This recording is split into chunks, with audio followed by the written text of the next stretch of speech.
Let's be honest, it's an easy mistake to make. You're composing a blog, writing an essay, or working on a groundbreaking article, and in your haste you manage to leave out a word, a letter, a comma, an apostrophe, or a full stop. We've all done it. It's not that big a deal. Or is it? Take words, for example. The words we use or don't use are massively important, and just one little word, either omitted or added to a sentence, can completely change its meaning. An example of the importance of words occurred in 1631, when the King's printers, Robert Barker and Martin Lucas, co-printed a new edition of the King James Version of the Bible. Robert Barker had already made a name for himself in this respect as one of the printers of the original King James Version in 1611, a publication that has been described as one of the most important books in English culture and a driving force in the shaping of the English-speaking world. So, when it came to the scriptures, Robert Barker most certainly knew how to put into print who begat whom and with who. However, it has to be said that initially the 1611 Bible didn't exactly set the world, or at least the English-speaking part of it, on fire. The print quality wasn't what could be described by any stretch of the imagination as being top-notch, and it contained numerous mistakes that had to be corrected in subsequent editions. To cap it all, Barker also fell out with his business partner, Bonham Norton, and the two would be involved in constant litigation with each other over the next 20 years. Consequently, Barker didn't reap any great financial reward from the publication of such a landmark tome, and as far as he was concerned, it had been anything but the good book. So when in 1631 he joined forces with Martin Lucas to have another bash at Bible publishing, he was no doubt keen to put past errors behind him, and as the compositor set to work arranging the type, Barker must have been crossing his fingers, hoping that this time the enterprise would be a profitable one. Unfortunately, it didn't quite turn out that way. Exactly how this 1631 version came to contain an error that would make it infamous was never established. Maybe the compositor decided to take a break at a crucial moment in the typesetting process, or perhaps someone or something distracted him as he went about the fiddly task of slotting the letters into place. Either way, he managed to make two massive blunders, one of which would lead to this Bible attaining an unintentional notoriety amongst those who know their Bibles, and 1,000 copies had been distributed before a year later someone got as far as Exodus chapter 20 and actually noticed the biggest of the two mistakes. Oh, to have been a member of one of those congregations when the clergyman stepped to the lectern and turned the crisp pages of his new edition of the King James Bible. Let's sit in on a service on a long-ago Sunday, sometime in 1632, as Clarence the clergyman surveys his flock, clears his throat, and intones, "Today's lesson shall be the 10 Commandments. Thou shalt have no other gods before me." Well, that goes without saying, think the congregation in unison. Thou shalt not make unto thee any graven image. Not sure I know exactly what a graven image is, thinks Peter the ploughman, so I don't think I'll be making any of those soon. Remember the Sabbath day to keep it holy. Do you think I'm sitting here with a numb behind from my own personal amusement? Mutters a member of the congregation who shall remain nameless. Thou shalt not take the name of the Lord thy God in vain. OMG, thinks Oscar the ostler. I think I broke that one quite a few times at the inn last night. Honour thy father and thy mother. Rupert the roofer turns to his little roofers and gives them a stern stare. Thou shalt not kill. The entire congregation nods in agreement at that one. Thou shalt commit adultery.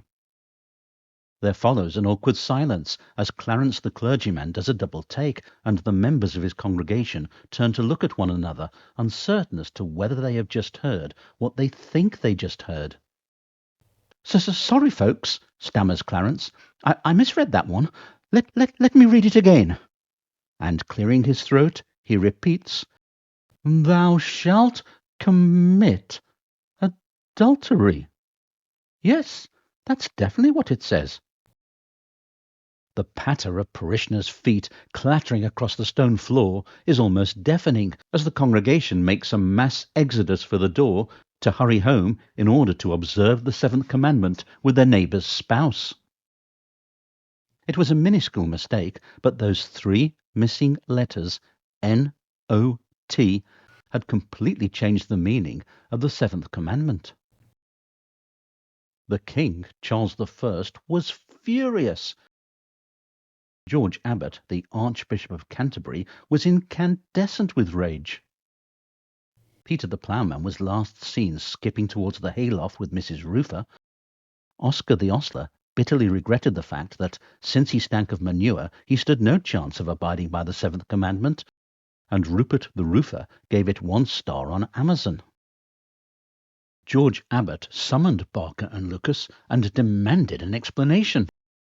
They blamed the compositors, the proofreaders, and that little old lady who did the print shop dusting on Mondays and Thursdays. After all, there are a lot of words in the Bible, and they couldn't be expected to have read them all. Abbot was not impressed. "I knew the time when great care was had about printing the Bibles," he opined. "Especially good compositors and the best correctors were gotten, being grave and learned men. The paper and the letter rare, and fair every way of the best. But now the paper is naught, the composers boys, and the correctors unlearned." I think what the Archbishop was trying to say was that Barker and Lucas's employees left an awful lot to be desired. It seemed, however, that the two printers might just get away with a slap on the wrist. And then someone turned the page and reached Deuteronomy. "Behold, the Lord our God hath showed us his glory and his greatness," was what Deuteronomy 5:24 should have read. Unfortunately, that pesky compositor had messed up again, and their new version now read, "Behold, the Lord our God hath showed us his glory and his great ass." Now, let me just make it clear that the type of great ass that the Lord our God was apparently showing to everyone was of the animal variety, not the, well, you get the drift. So it didn't have the same meaning that would raise a collective titter today. Nonetheless, coming as it did on top of the seventh commandment, now instructing all good Christians to commit adultery, well, let's just say that the writing was on the wall, as opposed to on the tablets, for Barker and Lucas. They were stripped of their license to print Bibles. It was decreed that all copies of the offending publication should be recalled and burnt. And the two printers, whose not-so-innocent mistake could so easily have resulted in the Summer of Love occurring a good 300 years earlier than it actually did, were hauled before the Star Chamber and fined the princely sum of £300, which, according to Wikipedia, amounts to approximately £53,000 in today's money. The scandal all but broke Robert Barker, and he spent the remainder of his days in and out of debtors' prisons, dying in the King's Bench prison in 1643. We don't know what became of Martin Lucas, who had in fact only been acting as executor for the estate of John Bill, printer and book supplier to the royal household, who had died in 1630. It was never established quite how the misprints came about. There have been suggestions that they may have been a deliberate act of sabotage aimed at damaging the business interests of Robert Barker. Thanks to his royal license, he enjoyed a monopoly on printing the King James Version of the Bible, and the new print run had the potential to be extremely lucrative. It has been posited that Barker's former partner, Bonham Norton, may have inserted the errors either for revenge or in the hope of assuming the profitable business for himself. The truth is, we really don't know how the mistakes came to be made, only that they were. However, because of them, Barker and Lucas's 1631 version of the King James Bible was assured a lasting notoriety, and over time it gained several nicknames, such as the Adulterer's Bible and the Sinner's Bible. As for the instruction that all copies were to be destroyed, well, the mistake was just too good for people to not want to be able to enjoy it, and consequently a handful of copies survived the purge. In 1855, American rare book dealer Henry Stevens bought a copy of what was then known as the 1631 Octavo Bible for 50 guineas. Wishing to show it off, he exhibited it at a meeting of the Society of Antiquaries of London, and seeking something a little catchier than the 1631 Octavo Bible, he bestowed upon it the sobriquet of the Wicked Bible. The nickname stuck, and ever since the 1631 Octavo Bible has been known as the Wicked Bible. Sources vary as to how many copies of it are still in existence.